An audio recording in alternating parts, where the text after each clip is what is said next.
It's the holidays, and 'tis the season for surprises. Both Danger Dan and Mr. Zachary thought they were just coming by to hang out, but no, surprise podcast. I know how much you enjoy catching up with the OG Hoonigans. We do a bunch of that, get into some nostalgia, and also talk about all the new things they're up to. Enjoy it. We did.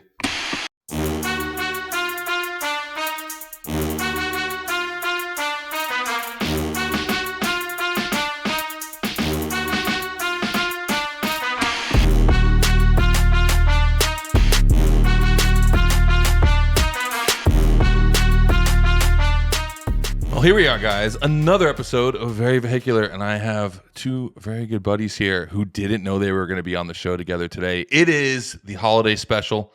If you're watching this fresh, it's Christmas Eve, and you're trying to avoid your family. I respect that. What's up, boys? What up, dude? Zach? When's the last time you two saw each other? I think it was a minute ago. Oh, we just talked about PRI. last year. Randomly bumped into each other there. Yeah. It was my first PRI. I haven't seen. When was the last time you and I saw each other, Dan? I don't know. I really don't. Dan was just in my house. I walked back in and I was like, "Look, there's Dan," because Dan's in town. Yeah. Now I'm on a podcast, and he did not know he was on a podcast today. It was like, "Hey, surprise podcast," which is pretty much like what it was like working at Hoonigan. I grew up in New York City working on cars in alleyways on jack stands, which means I spent a lot of time on my back. As I've gotten older and bigger, I realized I need a better creeper because I've been known to bottom out a few of the cheap ones.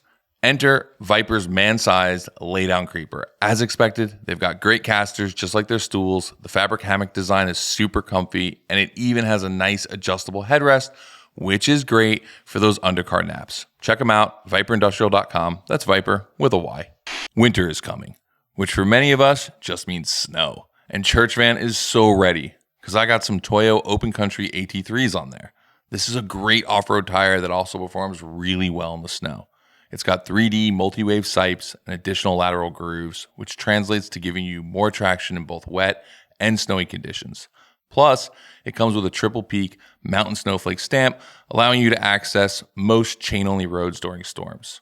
Also, it's available in E-Load ratings for massive beasts like my van. As you can see, Toyo has me covered from my off-road rigs all the way to my soon-to-be-ready track-ready Audi. I absolutely love seeing two rad companies team up to make something cool, especially when I know the founders of both brands. Heatwave has partnered with Nixon to create the Time Teller. That's right, sunglasses and watches coming together. At 40 millimeters, it wears well on the wrist, and the rubber strap is super comfortable. But for me, the dial is what makes it. It's inspired by those iconic 80s and 90s tachometers. You know the ones with that classic orange glow. Wow. That said, they only made a limited number of them. So run, don't walk to heatwavevisual.com before time runs out. I'm actually stoked for this because just yesterday I was like, man, I wonder how Dan's doing. I haven't talked to that dude in a minute. What Dan doesn't know is I'm going to make him finish Coalmaro tonight. I'm taking that sucker home. You know it's at Jose's. Is it? Really? I have to go to Jose's. I got to go pick up my 2J. It's at Jose's. Yo, use that tow trailer back. You know what I mean? I didn't actually plan to jump into that, but this wasn't the plan. It was the holiday special, and we have a lot of themes here. You can see because I took a lot of time making notes. Wait, no notes at all. Checks out. Yeah, it checks out. Yeah. And I'm planned about some things. I figured we just riff it. It's again holiday special. There's not much to do. Sip your eggnog, right? Whatever. So, but I had a conversation the other day with somebody, and I want to see if you agree. I think Coalmaro was one of the tipping points for us at Hoonigan into making content we didn't like. For me, for sure. But it was more than just for you. It was more than just for you. Because I think in the end, we didn't understand why we were building the car. Yeah. When we got to the end, nobody wanted to build it anymore. Because originally, remember what it was supposed to be? The 350Z. It was supposed to be a 350Z, and we couldn't fit the engine into 350Z. Yeah, there's no way. Yeah, because the engine was so wide, was the LBZ. It's so wide that it's wider than the strut towers. Fully dressed was 35 inches wide, and the strut towers are 31 or something like that. Oh, yeah. Oh, yeah. I remember we were trying to scrapping it to be what can this actually fit in? That's a car. Yeah. I suggested a Dodge Magnum. And that's Yeah. what I wanted to do. Honestly, Yeah. it probably would have been cooler too. Probably would have been cooler. Yeah.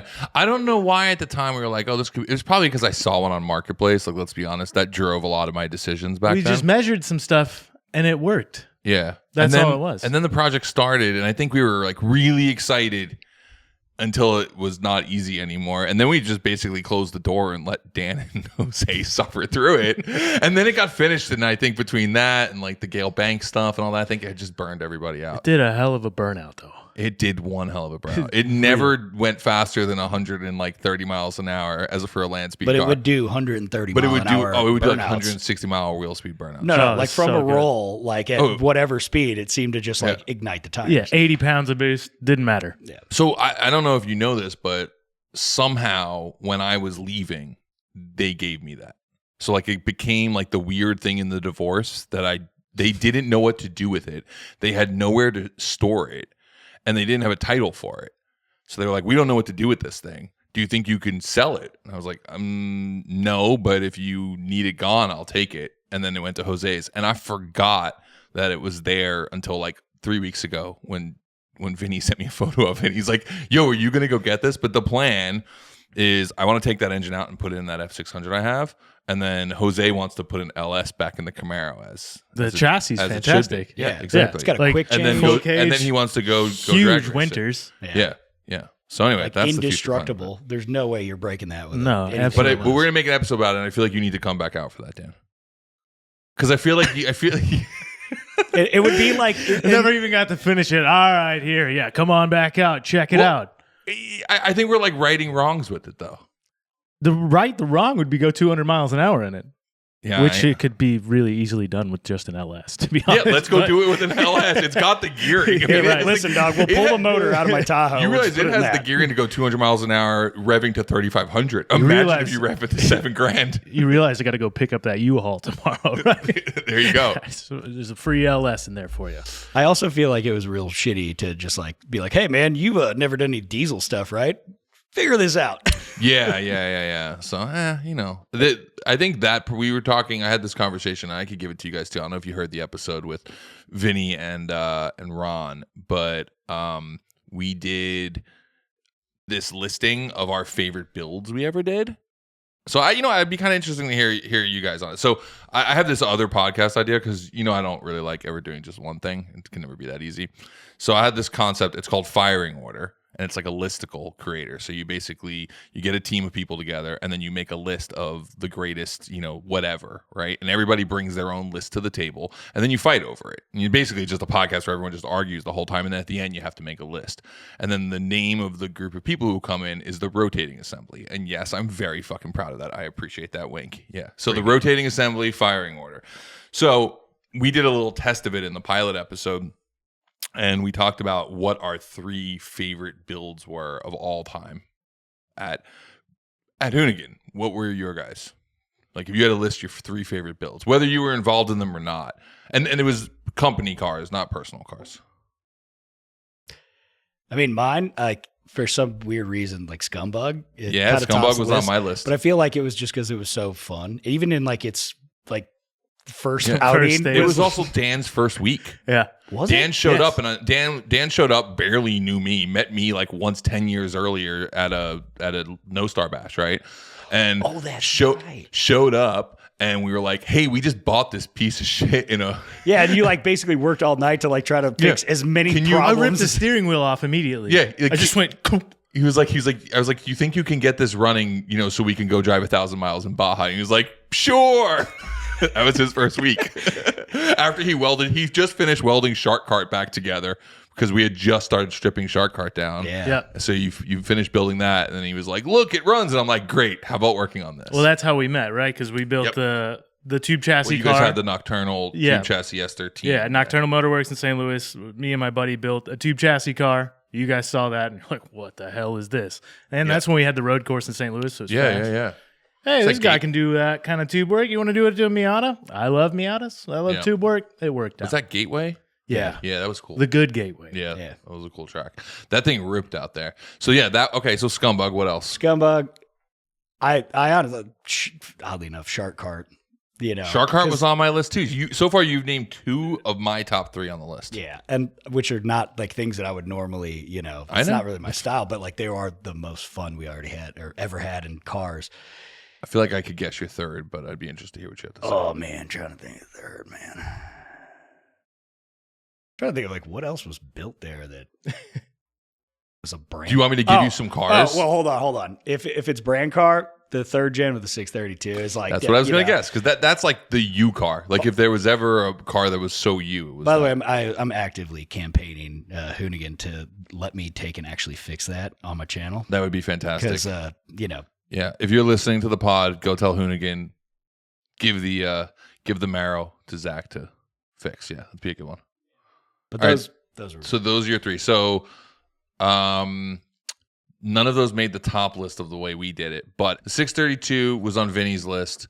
Scumbag and Shark Heart were on mine. I think in the end, it was Rolls Royce, Donk, Shit Car were our 3 favorite. And I argued that Shark Heart was a better car than Shit Car. That we had more fun in it. More people learned to do everything in it. I mean, we taught a 9-year-old how to do donuts in it. Like we taught people how to drive stick. Tons of people learned how to drift in that car. I mean, that thing was really the village bicycle for Hoonigan and was one of the more fun, reliable vehicles. The company party whilst doing all of that stuff in the old yard. Yeah. That was hilarious. That was super fun. Watching everybody try to learn how to do donuts for the first time. And stuck with them for the rest of their life. And it was like tons of people. I mean, like Kakawa did donuts and Shit Car, but we had them in that too. But I think we had the most random people, like people from accounting, like people who like just managed production. Like I think Jamie, there was a bunch of people who got to rip that. So that thing was super fun. Yeah, like not actual car people, like getting to experience something like without any liability towards. It's like if you break it, whatever. No, Shark Heart was fantastic. I think. What's your list? For me, number 1, Shark Heart. Obviously it was my first day there. Yep. I'm a huge Miata fan. I mean, that thing lived through everything. It still lives, right? I just saw it the other day. I was over there. So I don't know if I want to. I'm taking that home. I don't know.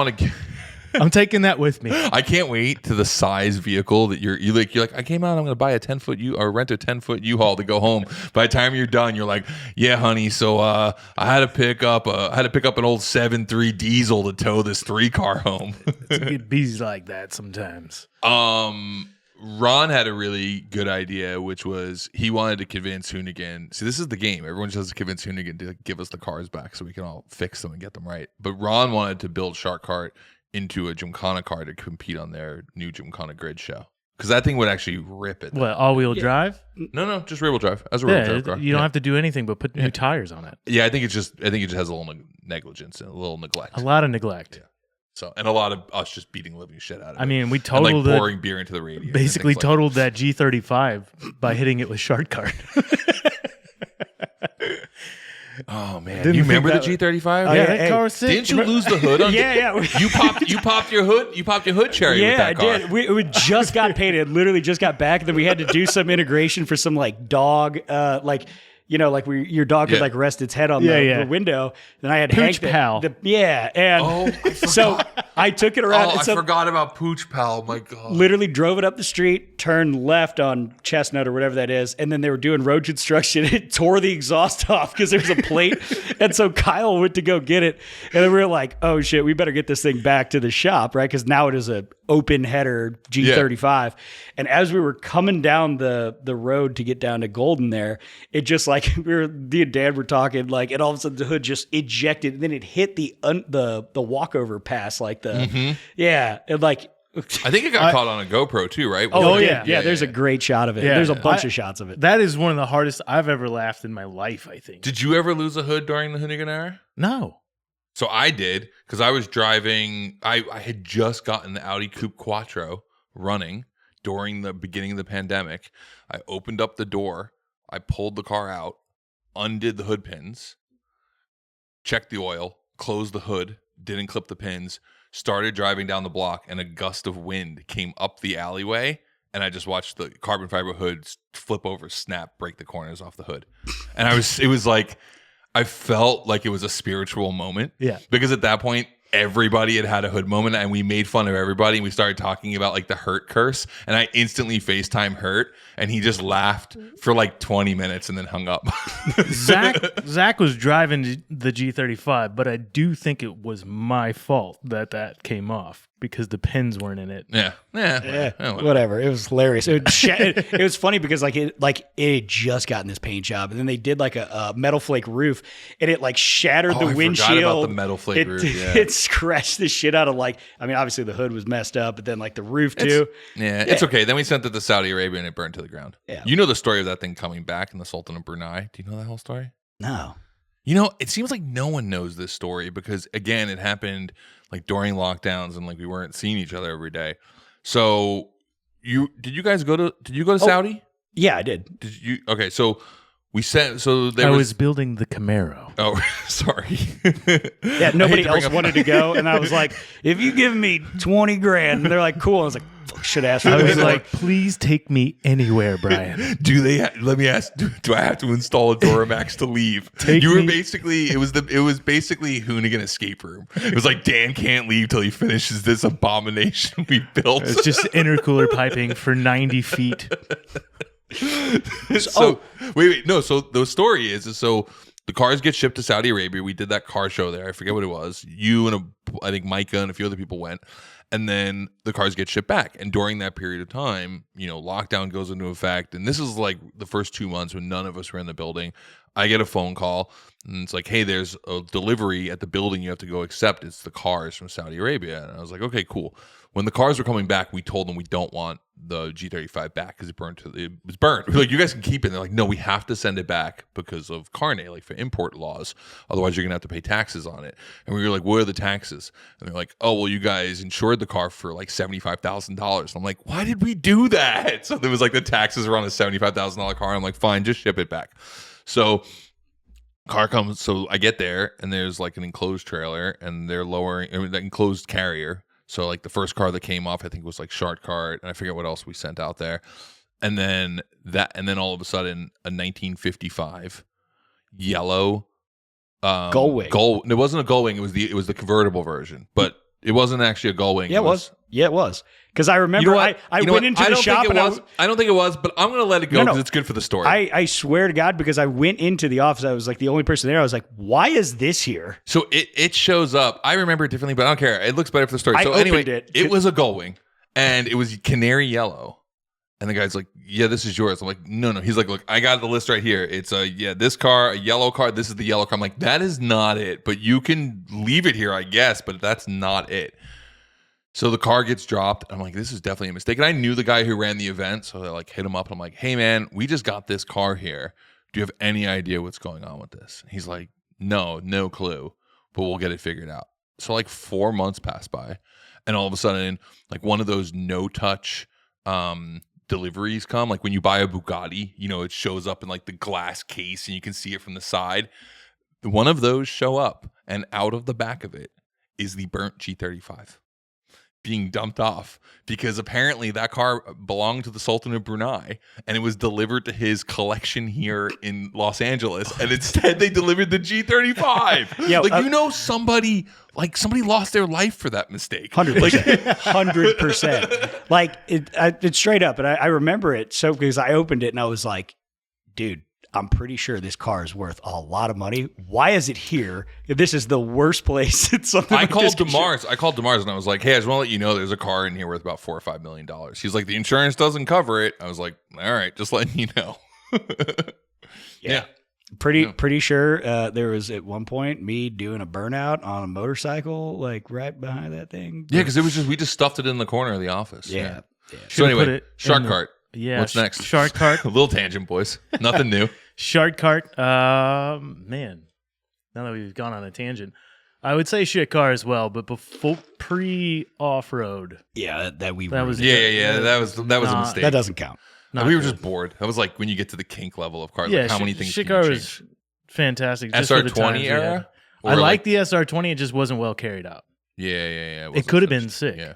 But that's where you think it would have been strays away from shit car at that point because that's kind of sick. Do you think it would have been sick if like Ron didn't crash it on the opening the opening run? I crashed it. Wait, you crashed Yeah, I it? jumped it. Remember, like we literally finished it. No, that was when off-road. it was the off-road version. But when we first put the SR in it, we went out to Irwindale when we had Burnyard at Irwindale. That's right. And Ron sent it right into the wall. Yeah. And it was like everyone was so excited to drive it, and then we all went home. It happens. I made fun of Ron of that the other day. Okay, shit car. And strangely enough for me, Coalmaro. Really? Wait, what? Yeah, as much as I hated it. This is I would have like never breaking expected news. I had in my head this idea that you hated that car. I do. Because I remember, is that why? Is it like a weird love-hate thing? Yeah, well, I mean, to me, part of it is that it's something that I had to overcome. Okay. Right? I knew nothing about diesel, and I Yeah. had to overcome that. I had to learn it. I had to get past all of that, and Right. I did. And it was successfully pretty strong. Yeah. So, and mean, I don't know. It considering- still probably runs. I have no idea. Yeah. I mean, it. Oh no, it still runs. Yeah. Yeah. Jose So, got it up and running. Like, I think it was without neat, without much effort. Because it was such a difficult thing for me to do and a mental block in my head to get past. And plus all the hate that I received for a lot of things, it was like, I got to get through this. That hate was so unwarranted. Yeah. That was such bullshit. I had to get through it. And I got through it. And actually doing that burnout, because I was so mad, I couldn't care if I sent it to the moon and it just blew up. But it worked. And I was It like, never damn, blew this up. thing's actually sick. It was pretty stout. I mean, And it then got beat on. The first pulls that we made down the airstrip, Mm-hmm. and they couldn't hook up, and it was just doing burnouts. That was the coolest feeling. Oh yeah. I was like, this is sweet. It would do it. I was like, I know it would do it, but the chassis, I'm not sure would do it. I'm not an engineer.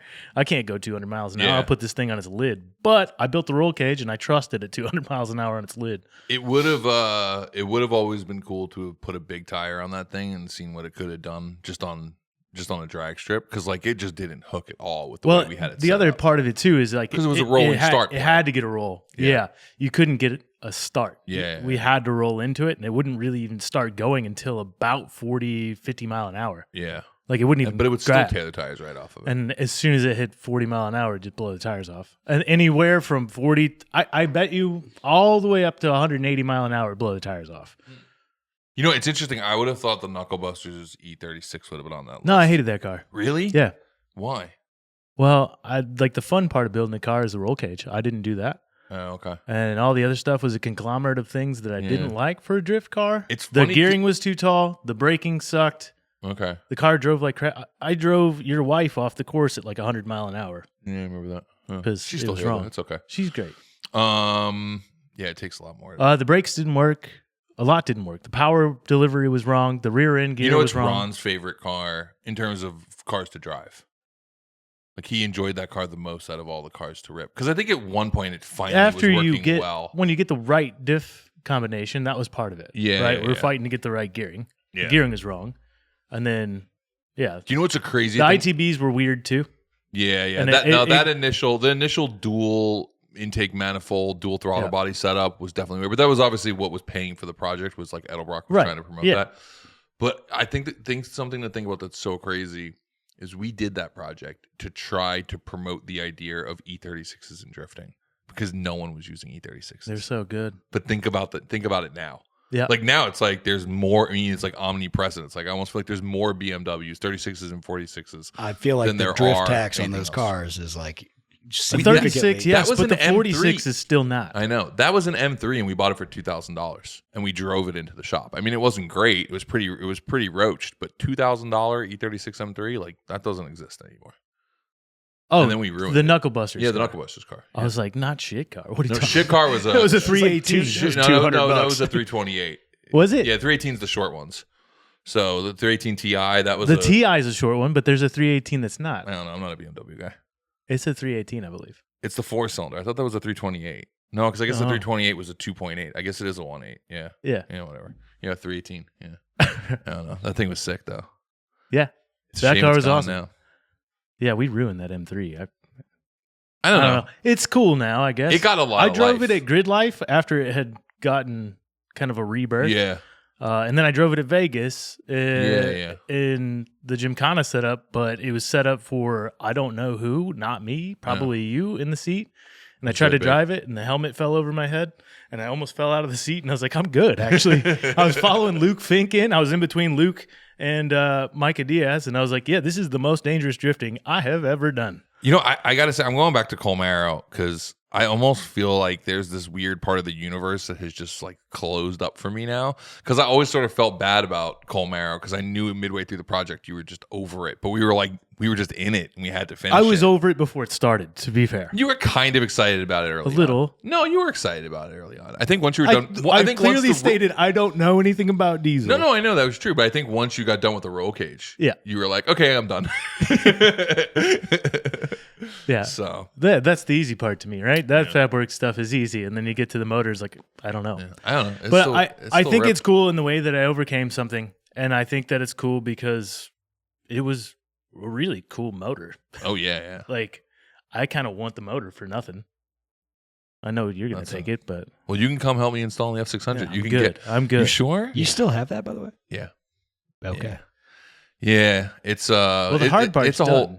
What is? Well, the motor stuff is all done. All you got to do is your fuel and not just that. right? It's like there's like 3 wires to connect to the car because everything else is all standalone. So it's like just power it and it's ready to go. You can literally just take everything off the Camaro. out and plug it in. Yeah. The only thing is I probably remove the dry sump because I just don't think it's just like more things to go wrong for no reason. No. I don't need a dry sump in an F600. Hey, man. Yeah, you don't need Dry a sump's 1,000 awesome. horsepower That's diesel. true. That's true. And I also don't need an F600. I don't need anything. Look, more oil is better, okay? All right, fair enough. Yeah. From Zach. So what have you guys been up to? Just building stupid cars. Same. Yeah. You know, doing YouTube stuff, crashing vehicles all over the United States with Burnout Wars. You're still here in Long Beach. Yep. We are in Ohio. How are you liking that? Ohio's great. You know, we're Midwest boys. Yeah. We're back to boring stuff, and it's fantastic. Time to myself. You got a big garage shop space. I have a 2-car garage, and I have a 30x40 shop out back. Damn, Talk brother. dirty to me. The That's shop real is nice. really good. It's got really good lighting, and it has good air. You got heated floors? Nice floor, and it's not heated. No, you know. Well, the shop is heated. Well, that's so I good. don't really need heated floors. I don't spend much time on the floor. You know when I realized like I had become an adult, or at least a man of adult ambitions, is when I started getting pole barn recommendations on Facebook. 1, I still use Facebook. 2, it's like, you know what you need in your life? You need a 40x60 pole barn. Yeah. Yeah. Yeah. I have the shop, and I still look at other shops. Of course you do. It's like having a project car. You can always have more. It's like, well, I have 4 sheds on the property, and I'm still looking to build another one. the problem for me is I have so much stuff that isn't car related in the shop, and that is not what I want. I want only car stuff for that shop. So I need to have another storage stuff to get everything out. It's just a workflow thing I get for it. me. Oh, yeah, of course, It's a man. You workflow thing. can't mix church and state. You know what I No. mean? Well, yeah. So this is a good conversation because I don't want gardening tools in a garage. No. Like they need to be in a shed. I don't want Yeah. like something that digs holes in dirt to be near sockets or anything. Like that makes no sense. You don't want your wood shop to be anywhere near like somewhere that you might weld because then it's just a nightmare. So it's like you really Or need, just in cars in general and parts and whatever. like let's just be honest, like you need like a 4 garage life. Absolutely. Like a 4 garage solution. You need like the garage that you store your nice cars in and that you let like, you know, that you can like the garage door works. Hold on. And you can Where's drive the timestamp? into Where's the timestamp on this so I can clue Emily in to 27. watch this We're part? 27. Ladies and gentlemen, welcome to Brian Scotto's four garage solution. 4 garage. This isn't a 4-car solution. This is a 4 garage solution. So 1 is a regular like non-car person garage. The garage door works when you push the button. So it opens like on its own. Right? Have you guys ever experienced that before? It's pretty cool. I have one. You can store like bicycles and Christmas trees and things like that in there. Nope. I don't know. Nope. That's different for me because I like bikes. Bikes is a separate Okay, fine, garage. fine.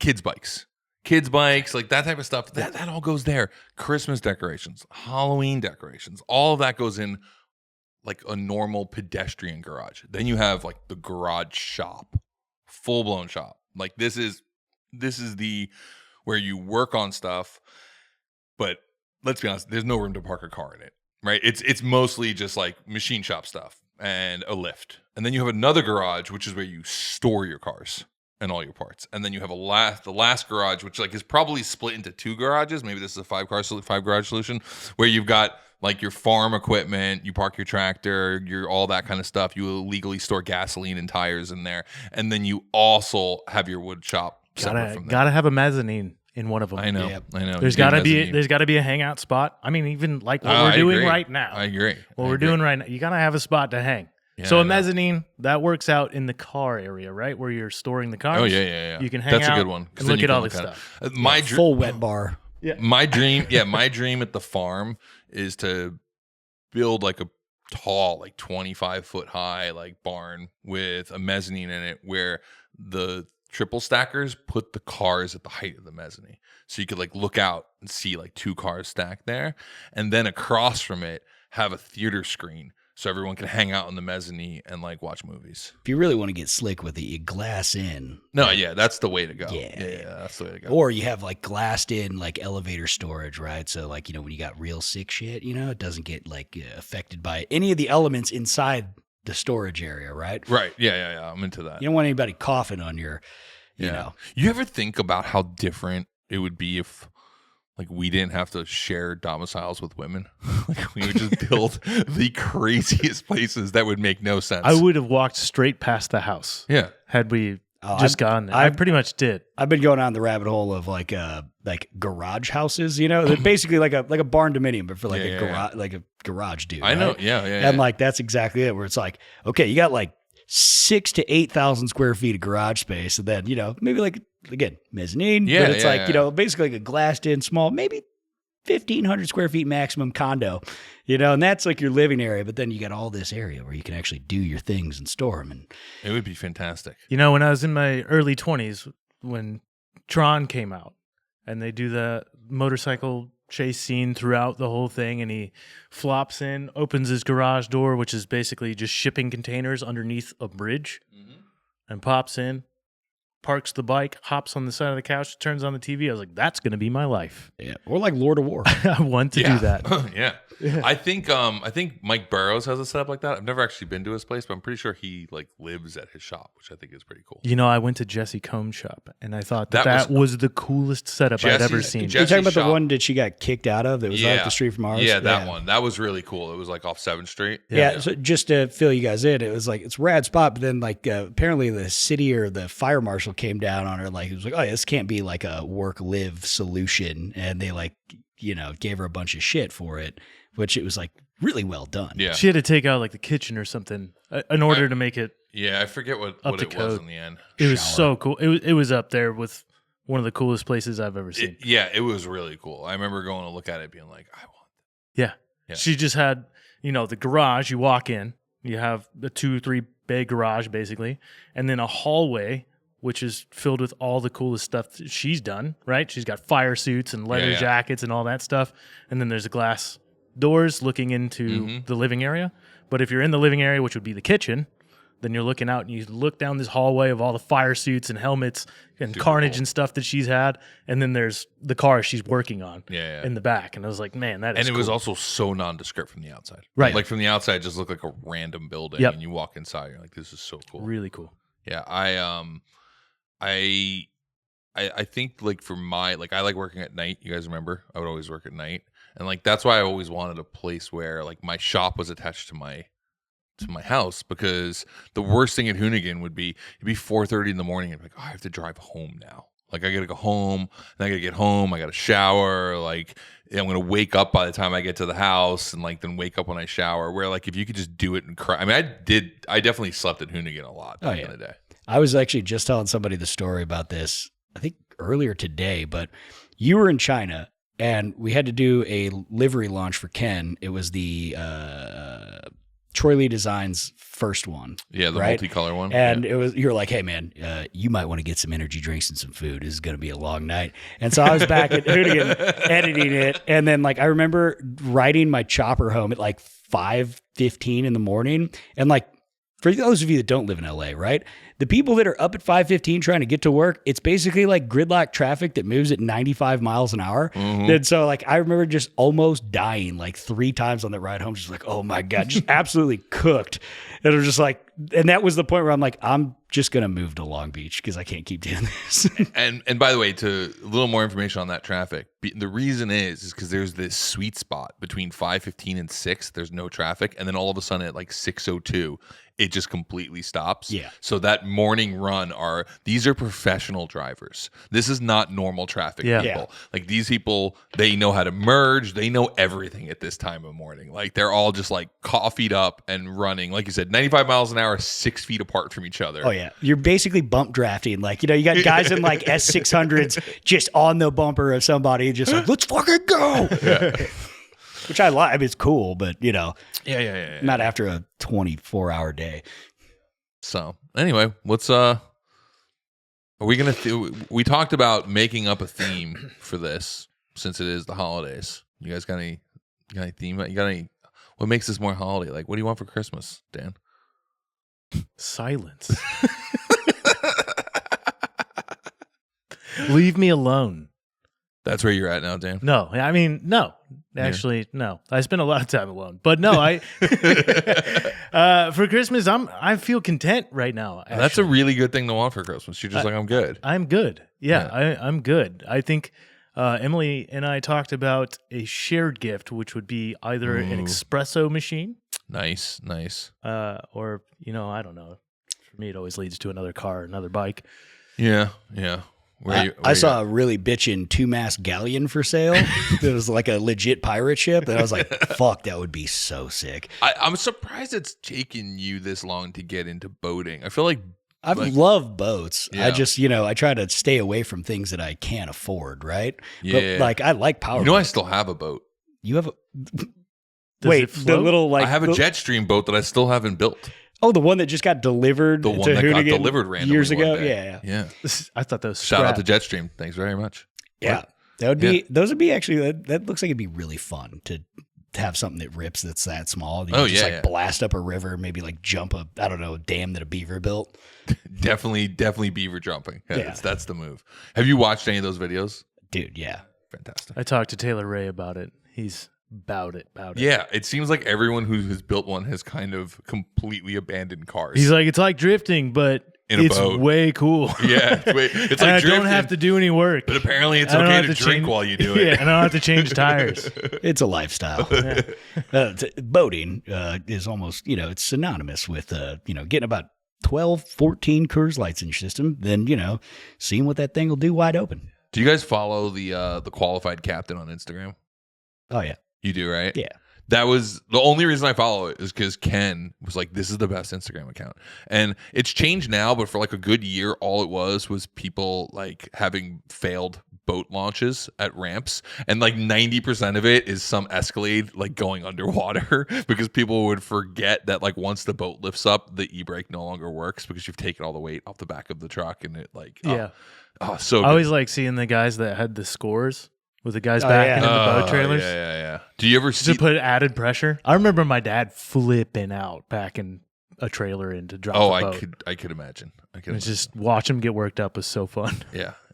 The other day, I had this really great moment where I got to load a parts car that I sold these young kids with my Kubota with a forklift, and I had taken the front subframe off, and I didn't tell them that, so they showed up thinking they were getting a roller, and they got there, and the whole front. We got a dragger. And I was like, yeah, it turned out I needed the subframe, so yeah. How many friends did you bring? And it's like 2 guys, no winch, and just like an open trailer. I was like, they're like, well, how are we gonna get on there? I was like, I'll throw it on with the tractor.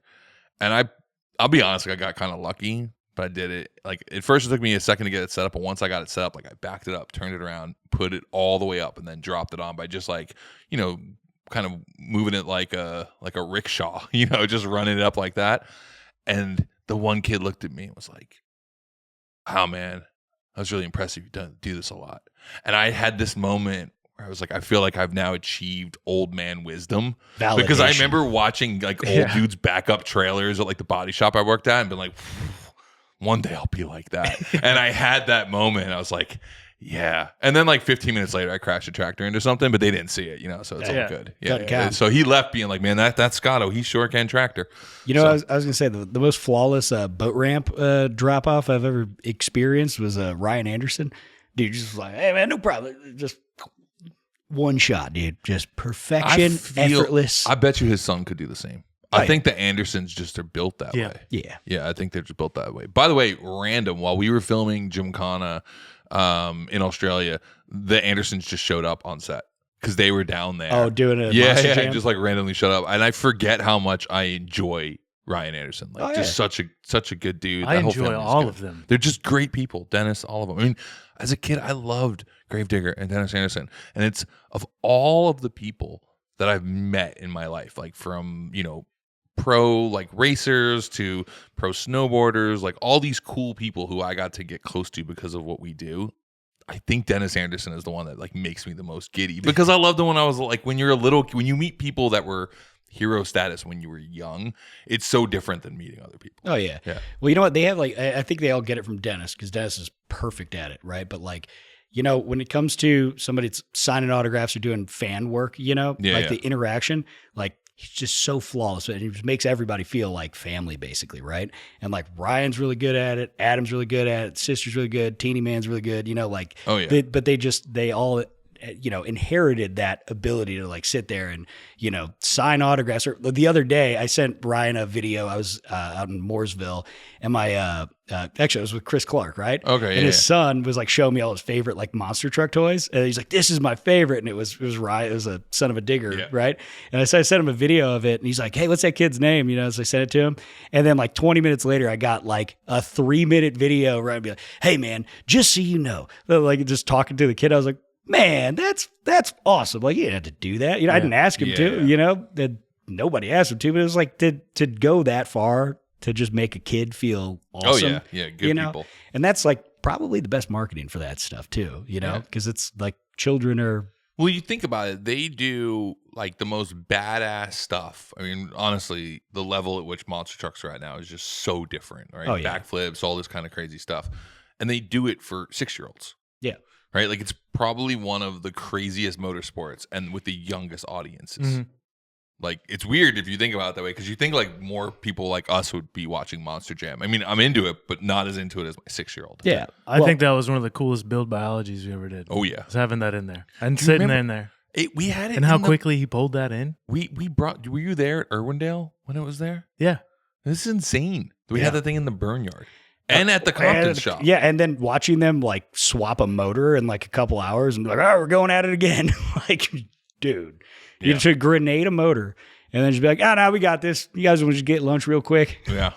Good group of mechanics too. When I was talking to them, they're super fun. Yeah, I was like, man, that looks like it's leaking pretty good. And he's like, that's how you know there's oil in it. And I was like, all right, they're just normal guys. Oh, yeah. No, man. And like, but you were saying like, nobody likes it more than the 6-year-olds, right? But it is that one motorsport where kids and adults can both enjoy it equally as like, it's like, oh, that's badass, right? And like, kids are like, yes, No, I mean, look, and this is like a whole podcast on its own, but I think that every other motorsport could learn a ton from Monster Jam. Like, I mean, and not just Monster Jam, but everything Feld does, because Supercross is also really good. Like, they understand how to create a really good show. When we were first doing Gymkhana Grid, I had never been to a Supercross event, right? I'm from the East Coast. It's like not as big.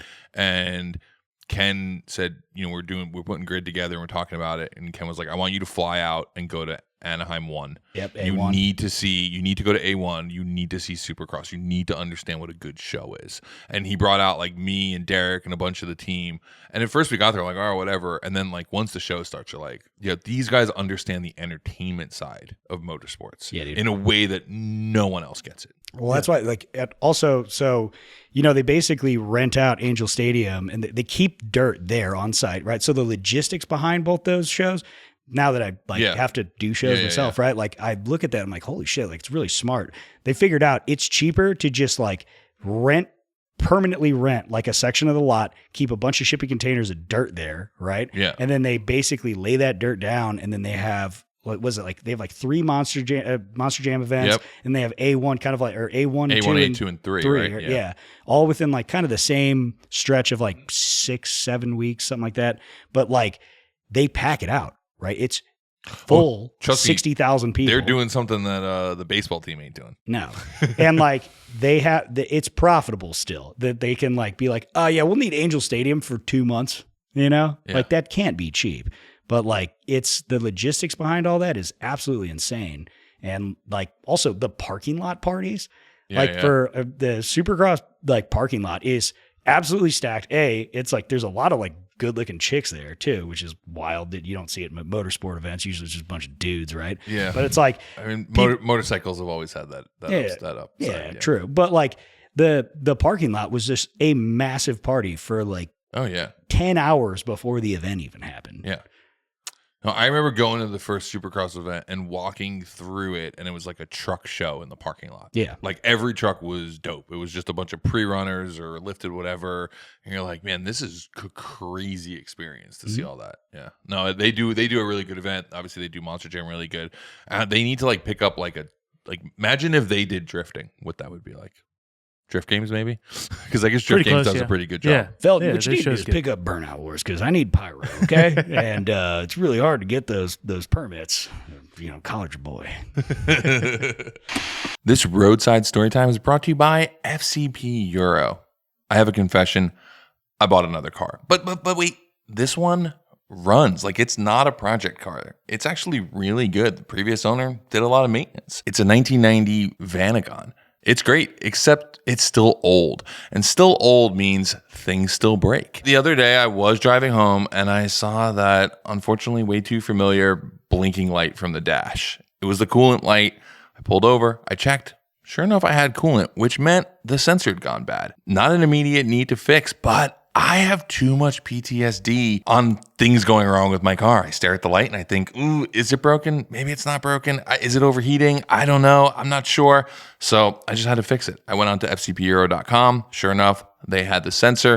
It was really cheap. It was like sub $10, and they were able to get it to me in 2 days. That's because they got 2 warehouses, one in Connecticut, one in Arizona. And I was ecstatic and delighted to find that for this Christmas, I could wrap myself a little Vanagon sensor, open it in my stocking, treat myself to a day of working on the Vanagon on Christmas Day. Exactly what my family wanted. Or maybe not. Now, if you're sitting there staring under your tree and all you got was slippers, remember, you can still return them and spend that at FCPEuro.com and fix that little thing that you haven't fixed for the past 6 months. I know you. You're just like me. How was your event going? It's good, man. It's like, look. We didn't really get to talk much at after SEMA, but that event went well. You did. It's kind of funny to watch this because you left, you went and you did your own thing, and then Hoonigan brought you back to run the thing that started it all. Well, so, I mean, I knew that they got the space, and then I knew that, you know, some certain people were like no longer there, you know, and everybody like, you know, it was just cool people. So I actually made a call. I was like, hey, you guys want to do this right? And I knew they wanted to do a Burnyard, right? So I was like, listen, how about this? We'll figure out something. You just let us run our show. Like, we've got, you know, 2 years of doing this, and we have a rock solid crew, but also like way more infrastructure than Hoonigan ever had. Yeah. When it came to it, because we invested in all that, right? Yeah. Like, well, you actually became like event organizers. Yeah. Hoonigan was 30 different things at once, and one day a week, like 2 days a year, we'd be like, hey, we're gonna do an event. Yeah. And, Wally, get after it. Yeah. And so like it was cool to have that, you know, it's a lot of responsibility, right? But we got to organize all the cars that were going to be there and all the logistics around everything. And so we had like 124 different cars, and we rotated them out throughout the week. Whereas like before, we'd maybe like, you know, you'd max out at like 40 because you keep them on site and stuff. And it just became like a wild show because we have a crew of just absolute psychopaths from all over the world that have been like rolling with us for the last, you know, 2 years. And, you know, it's been fun, right? We've built a like family, but it was cool like to actually see it at the big show and see how it could operate. And it went off without a hitch. And it was awesome. And it took a lot of load off, I think, you know, the Hoonigan team, because like, obviously, they didn't have to think about all that shit. It's a ton of work to like organize that complete shit show. It's way more work than people realize. Yeah, it's a lot. And like it just, I don't know, it was awesome. And so it was like a culmination. It was kind of like that final sign off of like, or that stamp of approval. You know, that validation of like, fuck yeah, like we got this, you know? And I think it worked out. I mean, it worked out great for Hoonigan too. Like, I mean, that place was packed the entire time.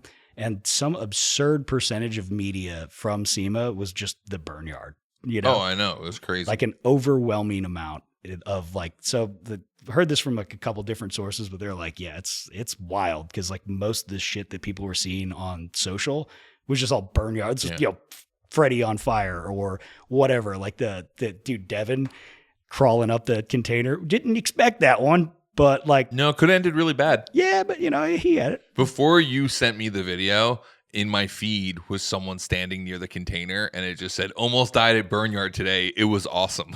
And it's the kid super close to the car comes spinning at him and he kind of runs away. Yeah. And it's like so raw because it's just filming, not expecting one of the things so in years before, we never did this, right? And we're like, you'd always see like people hit the container and it like move back, you know? Yeah. So what we did this year is actually we put K-rails long ways, right? And to basically go up against the curb. So we knew that those containers couldn't move this year. Oh, okay. Right. And so we built it that way just in case like somebody smacked into it in like a truck or something, you know? Yeah. That way it's like, you know, we know it's not going to take somebody's foot out or something like that.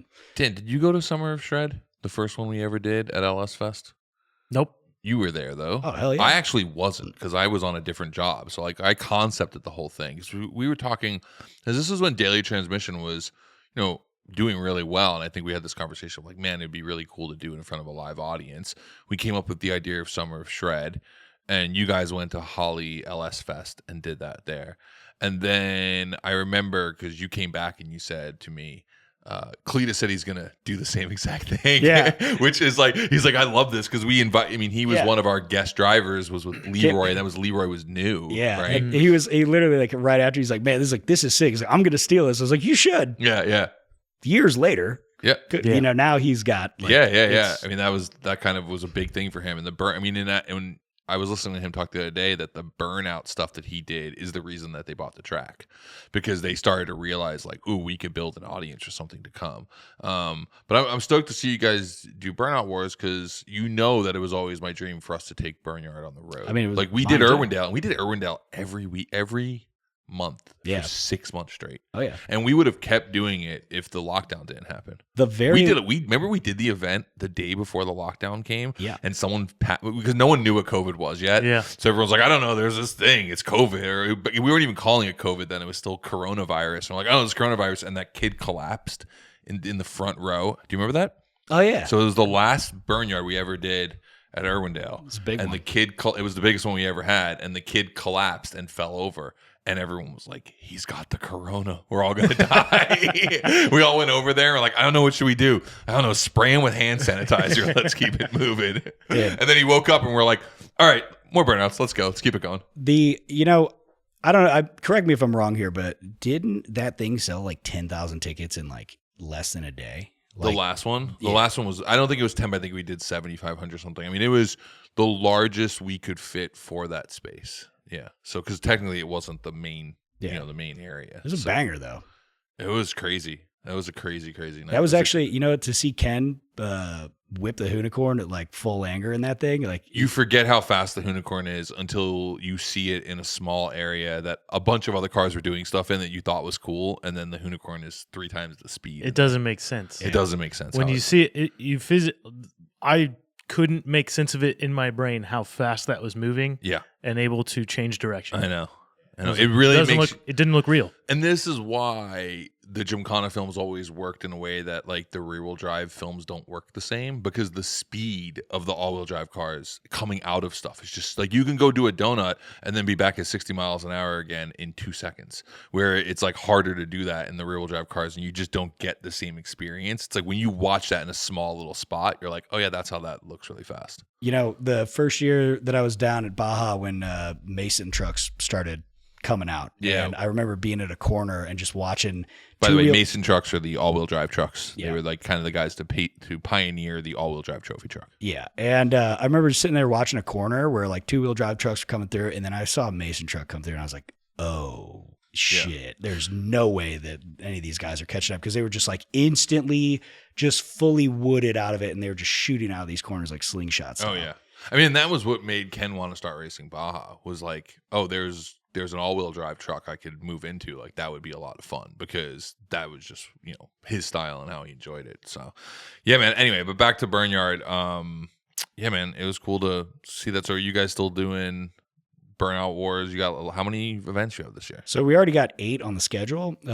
We're waiting for, I don't know when this is going live, but it's Christmas special. But so we're trying to figure out if we're trying to just work a deal out with NASCAR to see exactly what tracks we can do it at. We did our first one last year at Atlanta Motor Speedway at the Quaker State 400. It was awesome because, realistically, NASCAR has gotten, it's not as like aggressive and, rowdy as it used to be. Right. And sorry about that. I know that must make you sad. Well, but they don't have holes in the helmet for their cigarettes anymore. Yeah, exactly. And, it was one of these things where as soon as we'd start lighting off cars, like just all of the crowd was like, what is that familiar sound that I needed in my life? Like little kids with mullets losing their mind, and it was cool. Like, it was like, this is badass. Obviously, we had to work with like a really small space too. So we basically were running demos, but like, it was just cool to see the very last show being, it had a lightning delay and it pushed us back to basically 40 or so minutes before the actual race is supposed to start. So there's like a ton of people already in the stadium, bunch of people walking in. And then this guy comes around and he's like, fire it up, we can go now, right? Because like the light, you have to wait like 30 minutes or whatever for a lightning delay. And so as soon as Zach's truck fired off, and then, I was on the microphone and he finished his run, and I'm like yelling something over a microphone, and I turn around and I'm looking at the back of the stadium, and like every one of the causeways, right? So like where you get like concessions and stuff, well, they're kind of open air, right? And they got little like metal fencing and stuff. But it was like every single square inch where somebody could be standing in this gigantic stadium is packed with people like going on over there, and then all of the balconies for the VIP stuff, like just packed with people. And I was like, oh, this is cool. It was just like, people like it, obviously it's really hard not to enjoy like 1,000 horsepower blown methanol V8, just, putting it on the chip and just letting it eat. Very true. Well, it's crazy because when we started all this, even just in the early Hoonigan days, like I'm talking, Hoonigan, sub 100,000 followers days, we would always share all the Australian burnout cars. And it's like, how is this not a thing in the States? Yeah. Like, how is this not a thing? And it really, I don't think, became a thing until the past 2 or 3 years. No. Like, I think now you actually have Americans building Aussie style burnout cars. Yeah. And not just that, you have the Aussie shipping cars here. Of course. So, and that's still one of the craziest days that ever existed at Hoonigan. Oh, yeah. You remember that? Yeah, I almost died. Yeah, we all did. This is all of Long behind Beach, that. almost Long Beach. All of Long Beach almost died. Were you behind? I went with I had such a great time with them. I went with them to Power Cruise. Oh, yeah, they invited me. They're like, Cruise, you gotta come, mate. I went there, and I fully accepted that this was the end. I was like, I'm gonna die here. By the way, Brad always asks how you're doing.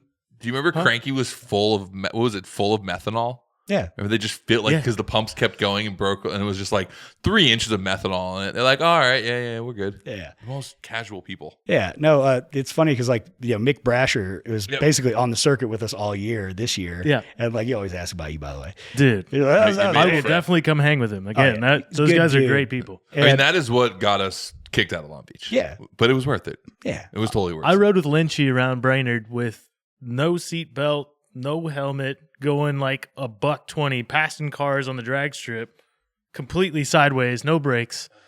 And I was like, this is it. This is where I die. And I'm all right. I'm good. One of my first summer nats I went to, I watched Lynchy win. And it was the craziest feeling because, like, it was the first time I think a naturally aspirated cars won in like a really long time.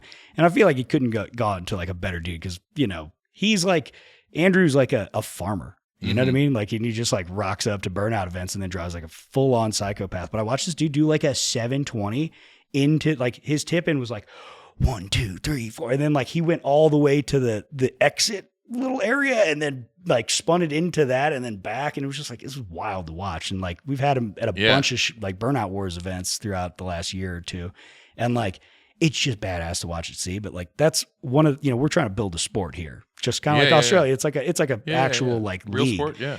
And, that's always been the effort with Burnout Wars. We didn't really do that with Hoonigan. It was just like a showcase, right? It was just like, hey, just party. Yeah. But like to have all the Australians over here and, basically build a little family with those guys. But like, it gives this like awesome benchmark for people to see like, this is where you need to be at. Right. Yeah. And like all those dudes have been rad to roll with because like they've been sharing information, like helping dudes out. Like, hey, like you don't have this setup right. Like it just fixing, because it's a very specific kind of like thing, list of things that you kind of need. It's not crazy. 160 mile an hour wheel speed at a standstill is a specialized sport. Yeah. You imagine the trial and error, the first tire to go at 200 miles an hour. Yeah, and come right through the wheel well. Yeah. And then learn also a hard lesson. Well, also too, like their knowledge of like, like they'll go and run test runs, and they come back and like, hey, guys, like maybe you should just do this in second gear because like tires are going to go too quick, like they could, and like just helping everybody else out with like, hey, how do you do a better run? And everybody's still got that camaraderie. It's not like drag racing where like everybody's keeping it's all secretive. Yeah. All gatekeeping.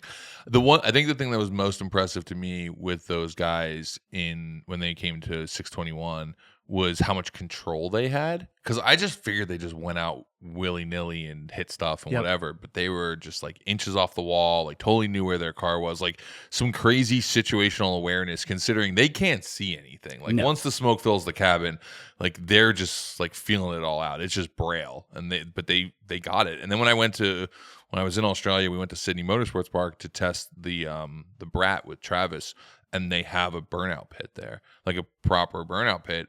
I couldn't believe how small it was. Yeah. Like I didn't like in my, like it always just seems like it's bigger on camera, and you go and you look and you're like, man, this is crazy to think the level of like tipping these guys would do. And it's not much bigger. It's longer, but it's not much bigger than like the area you guys have at SEMA. Like why? Like width wise. No, and you don't want it to be, like. Yeah, of course. It's like a punk rock show. It makes it more intimate. Hell yeah. Well, I think coming from drifting, you look at the burnout stuff and you're like, yeah, whatever. It's just burnout. But after riding with those guys in their cars and seeing how much actual talent it does take to do what they do. Yeah. And it makes a lot more sense when you're actually in the vehicle of what they're doing with the proximity and how they're pitching it in order to go backwards and come so close to the walls and stuff like that. It's like, dude, these guys are good at this. Yeah. All right, so to switch the topic to drifting, let's talk Drift Appalachia. Or how are you supposed to say Appalachia for you guys? Appalachia. It doesn't matter. Appalachia. All right. Drift Appalachia, whatever. You've been doing a bunch of it. It is probably my favorite thing to see on Instagram. I've only missed one. I feel like I wish drifting became this 15 years ago. It would be interesting to see how different drifting would be, but I'm really excited about the future of drifting because I think there needs to be a lot more of this. I think there will because it is the most entertaining thing to watch. It looks so good. I don't even know, like, I'm watching some of it, I'm sitting there being like, is that a second gear? But it doesn't matter because it looks like the consequences are super high. We have one course that is second gear. I mean, vary for every car, right? Yeah. But most of the guys are running an LS or something like that. We'll be in second gear. 80 mile an hour wheel speed stuff. Yeah. We'll get higher there, but most of the ones in Kentucky you're over 100 mile an hour wheel speed. So it's all third gear. Third to fourth. So let me ask you this. How is that set up? Is that just like a section of road that's just shut down by police? And then you get like, do you have like basically sections where people can run and then they have to open it back up to traffic? Or so and before you even get there, just explain to everyone listening home who may not have this yet in their algorithm, but definitely wants in the algorithm, what the guys at Backroads of Appalachia and Drift Appalachia have done in terms of like road access, and kind of, I think, changing sort of what American drifting at least looks like in the middle of the country. So it's kind of a group of guys that have worked everything together.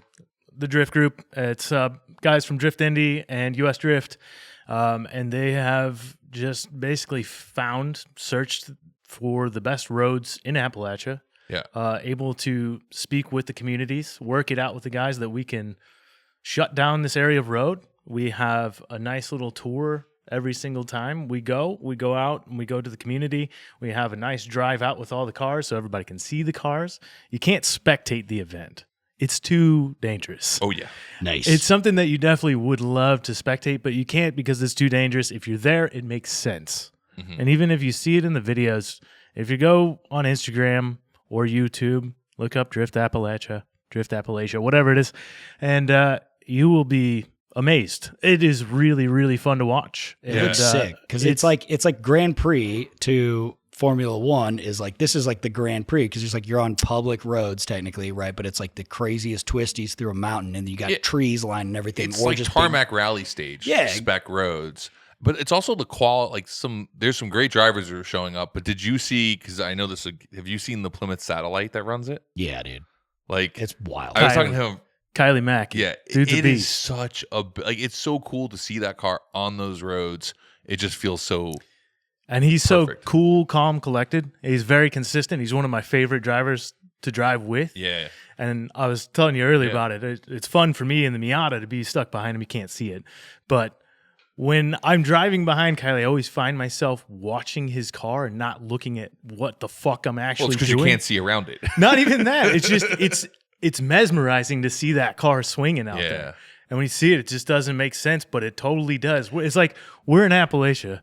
This is kind of some moonshine running shit right here. It and feels like, right. It just looks so good. Like I've seen, and it sounds cool. I've seen muscle cars. A lot of guys have tried it. Like there's been Camaros and a bunch of different stuff. You know, obviously Vaughn built that Mustang back in the day, and like I've seen them out on track, and it looks cool. But there's something about seeing muscle cars on like good old back roads that feel like there's something out of like a country music song, and it's just so good. Well, I think that Drift Appalachia is so unique and cool in the fact that it's all American bred out there anyway, right? And the roads are brilliant. Yeah. Like, I mean, it's so good. And the community is really supportive of it too. So when we go out there, we go downtown, you know, it's like, we're going to go out and we're going to spend all the money we can. It's usually small towns. You know, the organizers are really good because it's Backroads of Appalachia. Used to also, and still do, they do a bunch of the hill climb stuff. They're involved in the rally stuff. And I think they've been really good at working with all the communities in that area to not just get good access, keep it safe, make it cool, but also to make all the communities feel like they're getting something out of it. Right? Well, as a driver, and I don't know if a lot of people know, we don't even know where we're going. Oh, really? You get an email. Oh, I love you want to go. I love this. You want to go. And everybody's waiting. Everyone. You want to go? It doesn't. Do you want to go? Do you want to go? Yeah. But I mean, if you're into drifting right now, you know, if you want to be there. Yeah. Everybody wants to go, from professional down to grassroots. Doesn't matter. Everybody wants to go, see it, check it out. Yeah. And you're just waiting for the call, right? It's basically, hey, here's your email. We're going to, let's call it Kentucky. Yeah. Somewhere. And we'll let you know closer. But you have to lock in for this date to this date, whatever. So you get the email, you check that out, then you reserve your hotel. You get a pick of one or two because it's really small towns. Yeah. You pick that, and then you drive there, and you got a week pretty much allotted to staying at this place wherever you are. And then the night of, they shoot out another email, which is basically MapQuest. You're not allowed to take a picture of it. You can't do anything. It's basically MapQuest. All right, 6 a.m., get up. We're meeting at this spot. So that's to keep away all the other traffic and anybody who could come from the outside. We can't even tell our friends, right? You're allowed to bring one person to kind of help you out. Some guys will bring a couple more if you have a really serious car or something. But it keeps it small. It keeps it tight. And they try to, you know, kind of cycle through some drivers, right? If you've done a couple, let's bring in some new guys, get them something. But what a cool feeling. And you're driving out there in the morning, nobody knows where you're going. And, you're just kind of just cruising around in race cars, like looking through the mist of the mountains, like, where the fuck are we going? But it's like everything you're looking at is like, is this the road? Because this is sick. And then some of the roads you get on, you're like, I don't know if I can do this.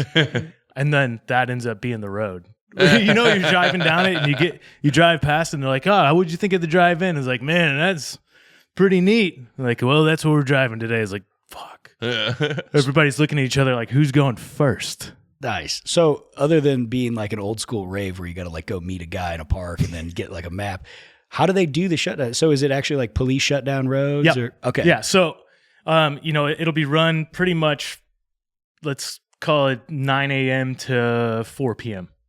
And every hour on the hour, 15 minutes, they allow traffic through. Okay. And there's not much. Yeah. And most of the time, it's a small town, so people get keen to it. And they definitely want to see and drive through, and they're just looking. But imagine you just live there, and you pull up and you see all these dudes pulled off to the side of the road with fucking parts flying everywhere. Like if you crash, it's not you're just picking up your bumper. Like there's stuff everywhere. So it's wild looking. Who is so of all the ones you've been to, right? Like who are some of like the guys that nail it, like the fastest cars there, like that they can really just turn it up and just bang? I mean, it's a hand-picked group, and a lot of guys are really good.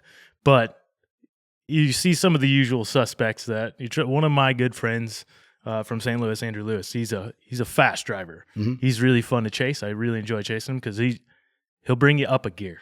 Okay. But I mean, seeing any of the pros come out there and do something, Chelsea does. He's always doing something stupid. Chelsea's got 100 psi in the rear of a stock Mustang, going ham. Reese Marin I call him paint to paint because it's really narrow. Mm-hmm. But Reese, he don't give a shit. He's going from paint to paint every single time, just swaying off the bumper. And I was like, well, I don't really want to chase him because what if he goes off? Then I'm going to hit him. But I also want to chase him because it looks sick. Yeah. But I think some of the most impressive are Matt Kaufman and Matt Field. Oh, yeah.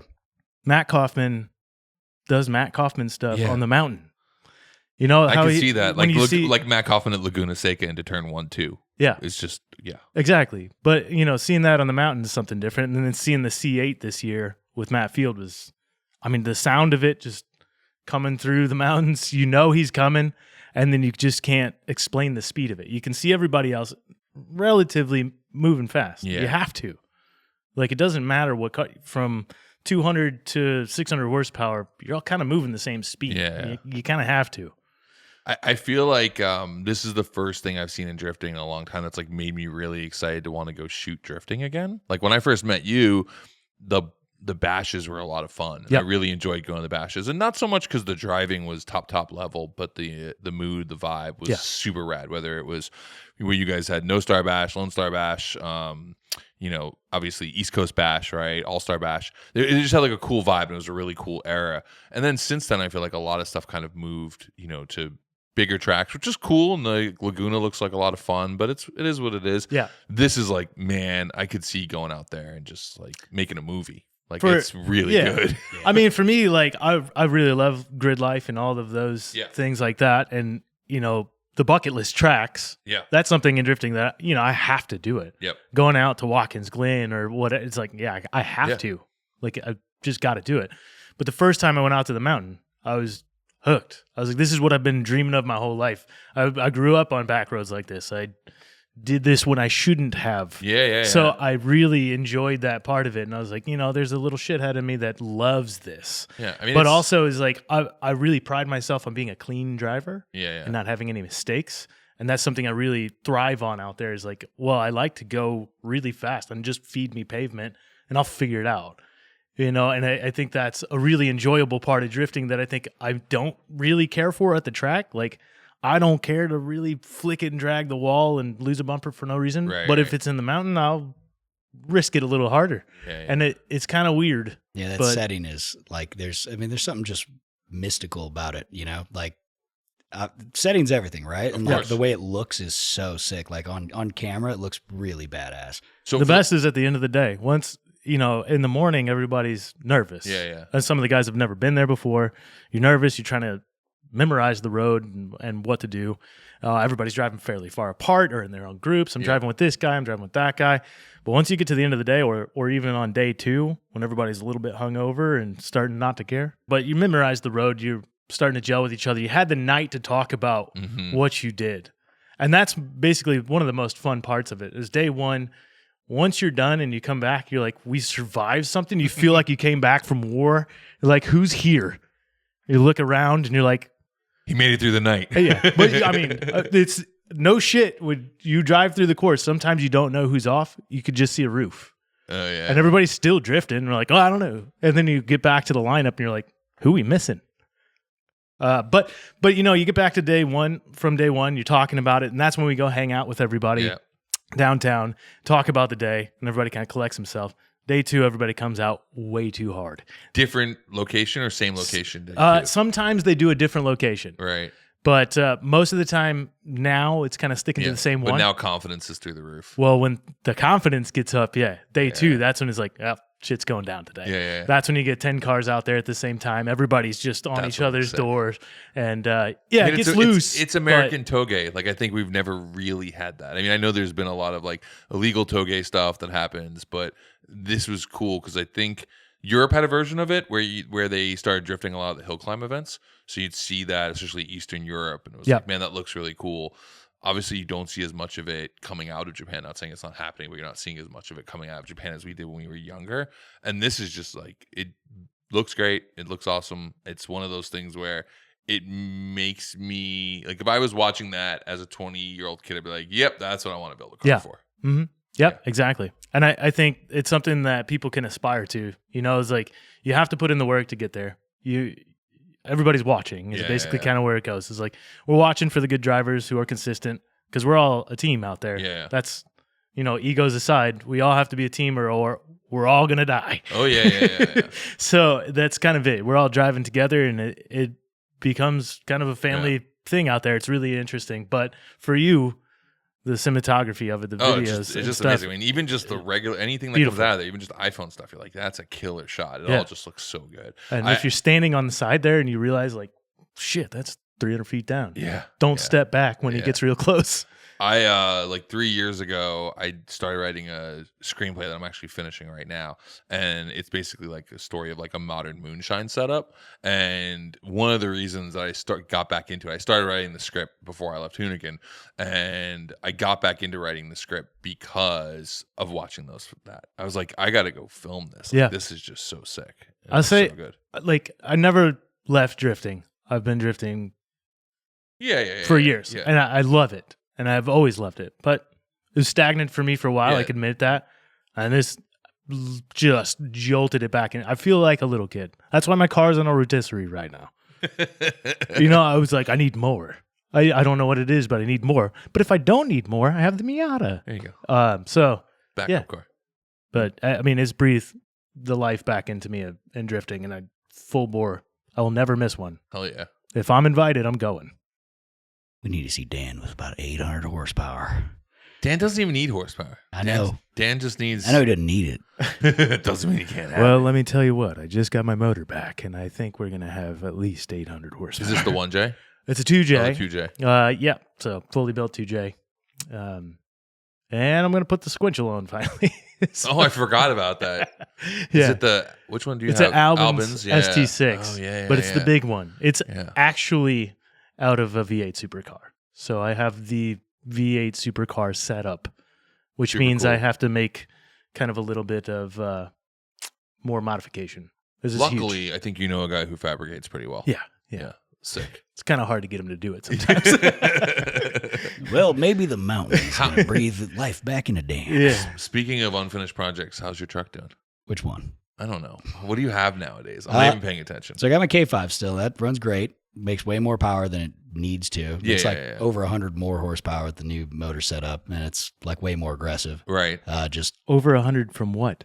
So it used to make 733. Now it makes 861. Yeah, definitely a responsible amount of power. Yeah. I know. But it's still great. It fires up every time. It's just it's reliable. It's a big block. You know what I mean? It's not like stretched to its limit by any means. Yeah. It's still pretty like you could daily it if you can afford it. Yeah. Right? Oh, I hear you. I mean, I have a van that now it's still working out, still teething some issues, but engine wise, it's great, and it's like 700 is like the beginning of the tune. Mm-hmm. It's like, I don't know why I need this. Yeah, well, but it's cool to have. Yeah. Then we just got the Tahoe running. I did a shakedown run actually just last week, and it's completely undrivable on the street.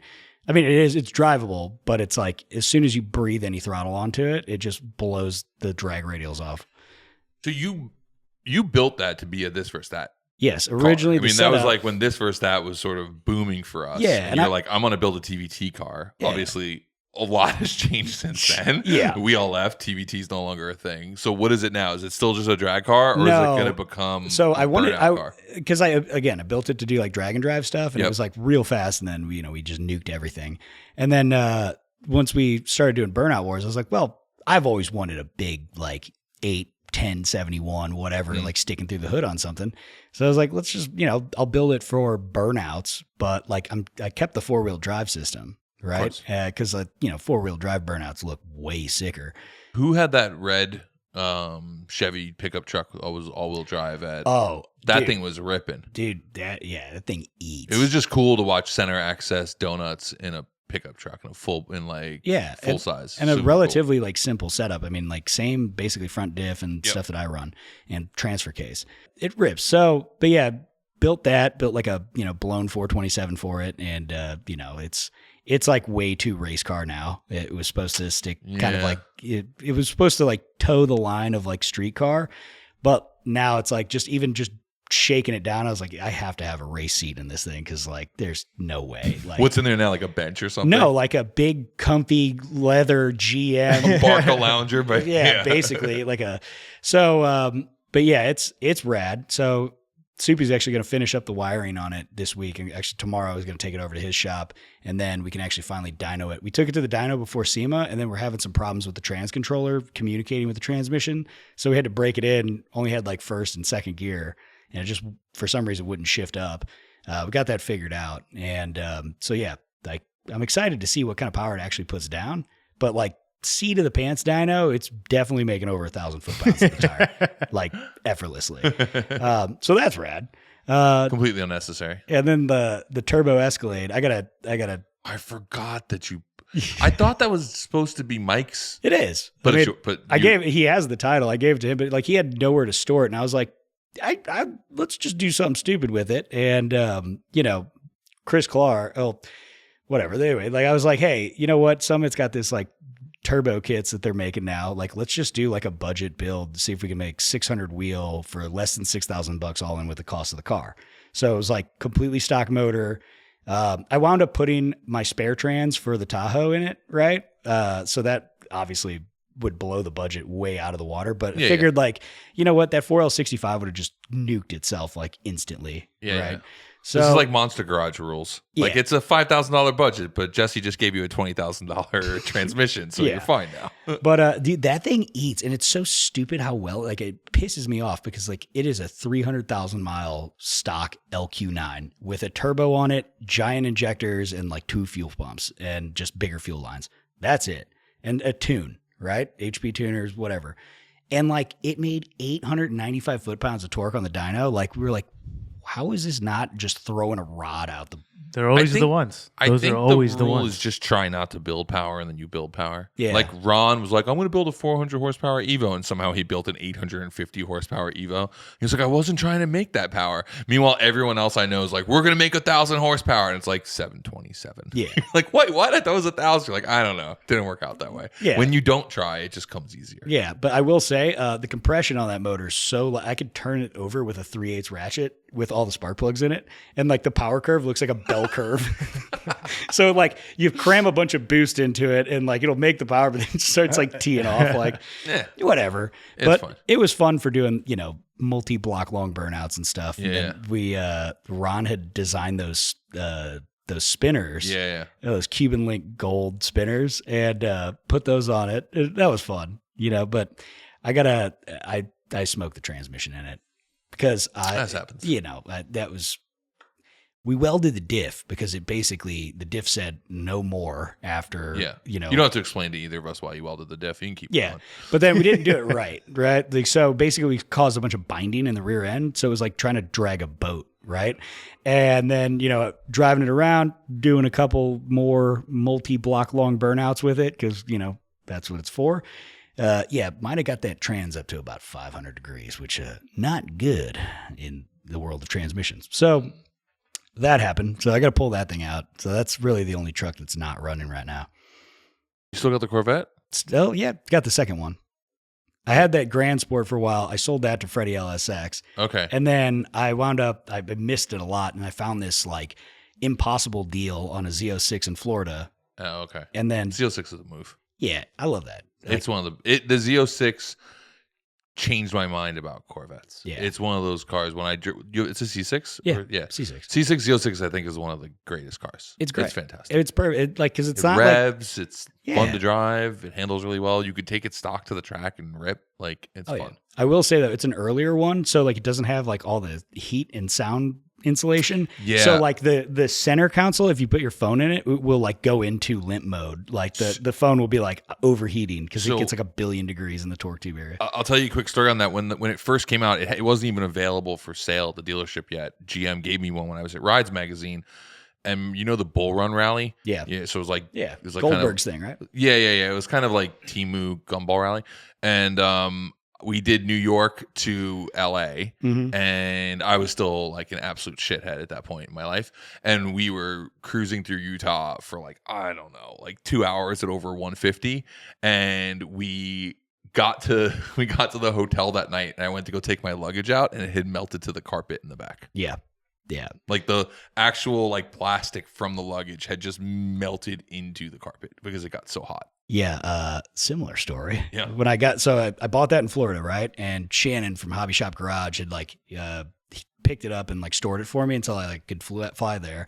And then I did like heads, cam. By the way, funny thing, when I pulled the valve cover off, I wish I would have filmed this, but like one of the valve retainers was like kicked up and it was like ready to drop a valve. Cause like, that's why I got it so cheap. Nobody ever fixed the heads or anything like that. And you could like rock the valve like this in the seat.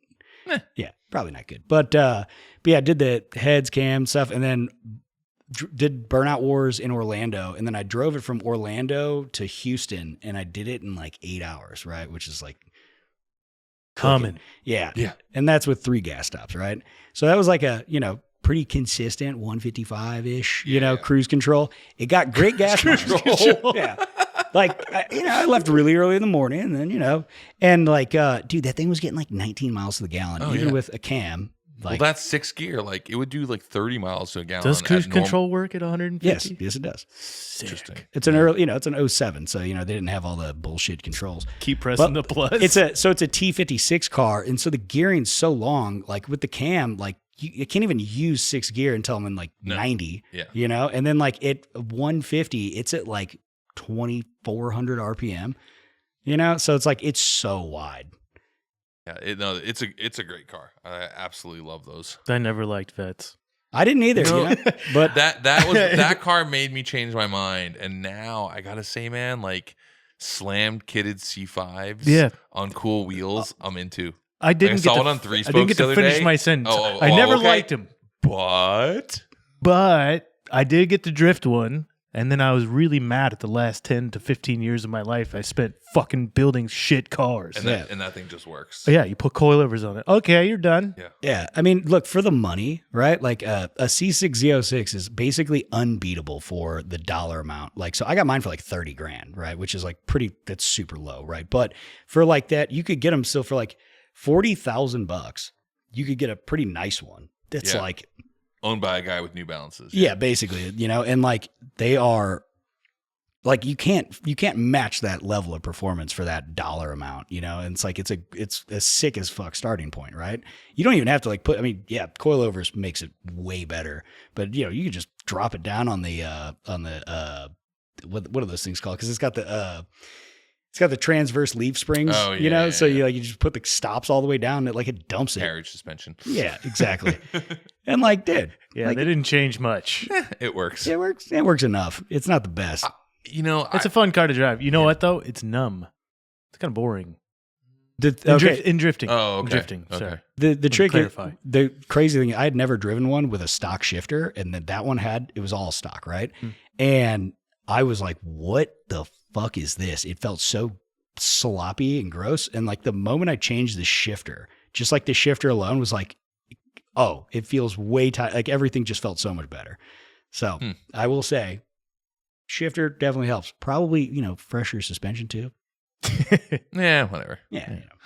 What do you guys got planned for the new year? Anything good? I got to finish my S14.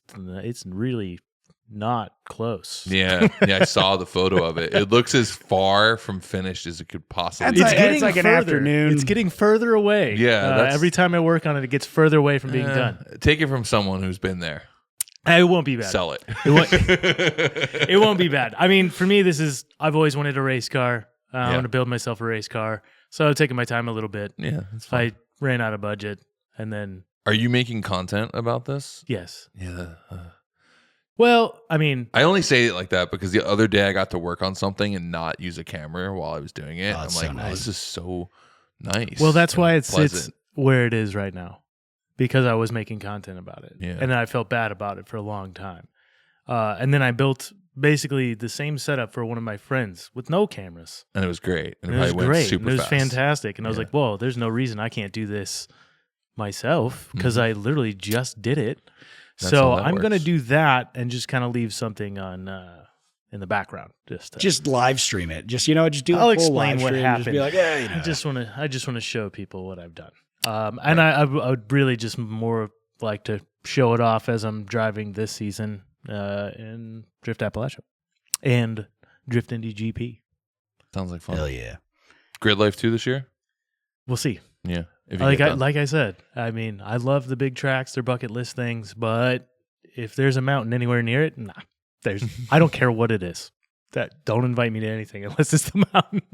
I like this. I like this new reinvigorated good, Danger man. Dan. It's I'm into good. it. I really love it. Hell yeah, brother. So, guys, I brought this up before. I want to say it live. I think we need to do like a reunion. It's good to have you guys around. Down. I mean, I see you a little bit. I haven't seen you in forever. Yeah. But I think like get the whole crew together, go do something. I've been itching to just get a bunch of shitty cars. And It's just all. go This do is how the story always starts. Let's spit some. Let's spend the next 10 minutes spitballing some ideas. What do we do? Okay, here's what we do. Right, we kidnap everybody. Right. Okay, that's obviously that's how it starts. We get a bunch Day of. one. We find. Kidnap everyone. Yeah. I get that. We find Write a that bunch down. of I might forget it. jalopies, and then you know what? We should go on an adventure, preferably either on or off road. Preferably, if we're doing it off road, it should be in stuff that shouldn't be off road. 100%. Yeah, and Mexico. Mexico works. Yeah. And then you know what? We should go have some fun. If stuff breaks, well, we try to fix it, and then if not, Abandon it. yeah, we leave it there with the title and the thank you note. I mean, like, how big do you think we should go? Or you think we do like a cross country trip with like a mixture of everything in it? It'd be kind of cool if there's a way we can include other stuff like I don't know, offshore race boats, helicopters. Yeah. That'd be pretty Other sick. ways to die. Everybody pick a car, right? You pick a car. And then when we show up, you draw straws for which car you actually get. Everyone's there like, I don't want the car Scotto picked. I don't want the car Please, Scotto dear picked. Yeah, the I most. show up and I'm like, So anyway, guys, so this is a really interesting Audi. The power steering system runs off of a special mineral oil that's only available in 3 states. Have fun. Lacquer thinner will work. Yep. Something I've always wanted to, watching the hill climb stuff in Colorado where they're doing it in second gen Camaros and like G bodies and stuff looks so fun, but like something just in the dirt with like an old, So here's the idea that I had briefly I thought about was every person gets to, and we'll keep it a secret for everybody else, but I'll be like, generally I like being the ringleader, so I'll figure out all these pieces, but I'll work with everyone where everyone gets to pick one thing we do, but then no one else knows what we're doing. So it's like there's the Zach event, and like the Zach event could be what we're going to do in Colorado, but then no one knows how to prep their car because they just don't know what they're going to get into. Like they don't know what we're going to do, and then every day is like, I don't know, Dan's decided that we're gonna go all drift this mountain road and I'll die. And then it's like, everybody gets like a different thing that becomes like, okay, this is the day. we should just call us elements of danger. Yeah. It should be the end forever. No, I just think it would be. Did you ever do one of the? What did you guys do any of the big adventure trips, or were you always stuck at home working on? What are you Coalmaro? talking about? Yeah. Which one did you do? All of our shit worked because I was there working on it. I know. So you're saying because you didn't go to Baja for either of the trips, did you? I did go. Yeah. Oh, wait, you went to the second trip. What was that? The second trip. Was it the second trip or the first trip? No, I didn't go on the first one. Okay, the second one. Cause I went on the second one. Did you come on the second one? Yeah, I came. No. With Scumbag? You we went were on the jumping hill climb. trucks. Oh, you went on that. that one. Meg. Yeah, when we that drove was the fun. friggin' Explorer with no windshield. And I was You went on- crying. You went, crying. you and went I had to on buy that that little one. Burka. You went on that one. That was a good trip. And we Yeah, had I wasn't there for that. but The that was a good one. 3-story bunk bed. I fell off the top. immediately. Yeah, Brooks and Dan, man. Brooks and Dan. Because like for me, it's years past now, and I look back and it's like I think Scumbag was one of the best trips. Oh yeah. Super fun, felt super dangerous the whole time. But even that road trip that you and I took in when we went and we bought the Oldsmobile Yeah. and drove in the rain with no because you remember the Oldsmobile? It had Yeah. no roof. Yeah. Like it wasn't not a just convertible. rain, dude, it was it was just hail. roofless. We drove in one of the worst like Midwest rainstorms for like 2 hours. It just didn't stop. There was like water standing in the bottom. Like you'd push the gas pedal down and you'd hear like splashing noises because there's so much water in the car. And it was just great. It was great. I miss all. Man. They were all miserable while they were happening, but like I look back and I need one of those in my life. You know what I forgot about that I really enjoyed with Vince and Mike, of course, when we were in Mexico. Yeah. But Vince and I drove past our Airbnb because we was like, we got to jump this thing. We never even got to jump. Oh, yeah. And I saw the guy with the excavator, and I was like, just Fire. fucking drive up to him. This is And one I of was my like, favorite stories. hey, speak English. He's like, yeah, man, what's up? And I was like, you build a jump? He's like, absolutely. How big? I was like, we gotta go tell the guys. We found the right guy. He's like, yeah, well, anyway, I own this part of the beach and we can do whatever we want. And he's just built this massive jump. I Yeah, was like, just this is- airing that thing. And then you out. guys were jumping out of that pool too, right? You found that. Oh like, yeah, we It found was the like a- abandoned like. so good. Yeah, that was actually dude. The pool session, that thing felt like you'd found like a 6 spot to skate. Yeah, you know? yeah. Like that whole trip. Yeah, it's felt way like, different to throw a skateboard over something into a pool than it is to drive a fucking Bronco into it or an Explorer with no windshield. Oh yeah, that was a fun trip, man. I forgot all about that. It was really good. Yeah, we did some cool shit. Yeah, for sure. Yeah, but like those adventures were really fun. I mean, they to be fair, some of them really sucked when it was like, oh yeah, that should be a 2-hour drive, and it took like 13. Yeah, it's all fun now. You Yeah. forget those parts later. Like on. remember like overheating in the middle of like Woodward, and then having to push that thing. Kind of, but like it's all a blur now. Yeah. I also just remember how cool it was to just cruise it and like sit in the back and Oh, like yeah. it's pretty cool. Dude's pulling up on like 30-inch rims on like Uh-huh. yeah. That was a good time. That was good. The no, that would be a fun one. I think we should try to put that together. So yeah. Anyway, Something. yeah. Comment below if you want to see this happen, and also Comment below because like we don't have like Hoonigan budgets like that anymore. So comment below if we can stay at your house, Yeah. fix cars in your garage, eat your food, ask your mom and dad. You know, that's fantastic. Just staying on strangers' couch. Just crash along. You the never way. know what you get into. I asked Brian if I could crash on his couch today, and here I am on a Yeah, podcast. look, now you're on a podcast. Look, that's how you spent the last hour and a half. You just showed up, and here we are. So, well, everybody, happy holidays, Merry Christmas, all that good stuff. Yeah. So, thanks for coming out, guys. This was yeah, fun. no worries, man. No This was plan. fun. We talked about a bunch of random stuff. So I love hopefully, it. it makes sense. Yeah, I can't wait to go Subscribe. on a trip. You guys ready for a trip? Yeah, What's a good time of year?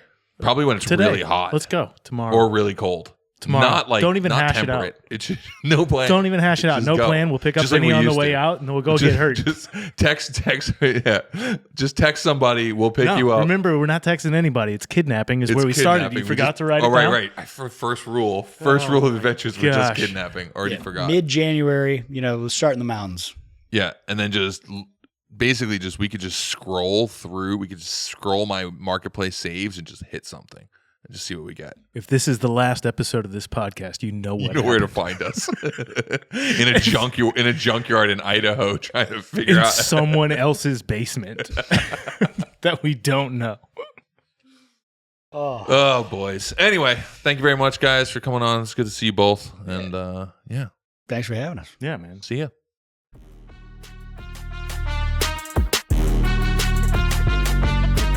The mailbox is full.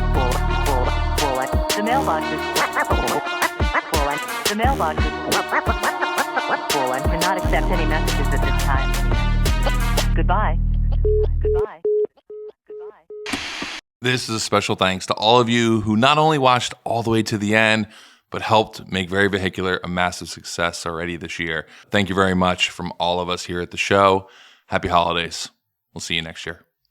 I got a little secret to share, and that's I like talking a lot and for long periods of time. Unfortunately, a lot of people know my secret, including my friends over at Vyper Industrial, who said, you guys need stools that you can sit on for hours. They made us these really rad stools. They're robust, but they did them custom. It says 3-2-1 action, the seat, really nice brown leather. These things are great, and you can modify them. We're going to do the adjustable back. We've already added the pneumatics. I mean, who doesn't love a stool that's probably built better than your car and has just as many mods? And if you're sitting home right now, listening to this in your garage, probably by yourself, check out your seating arrangement and question to yourself, do you deserve better? Because right now, there's a holiday deal going on. Go check it out, vyperindustrial.com. That's Vyper with a Y.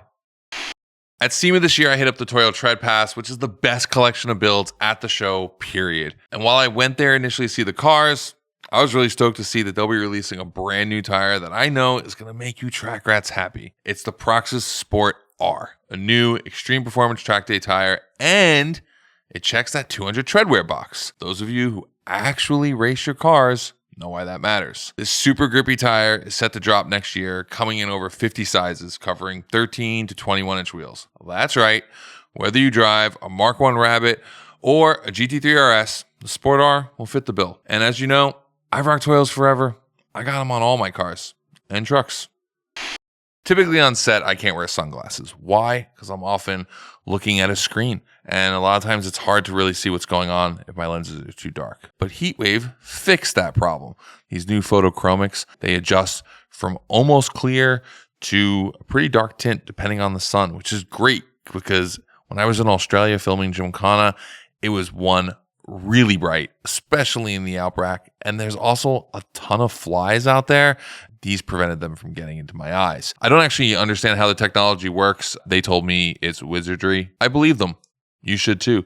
You should also get yourself a pair. And if you have an extra large head, they fit pretty nicely.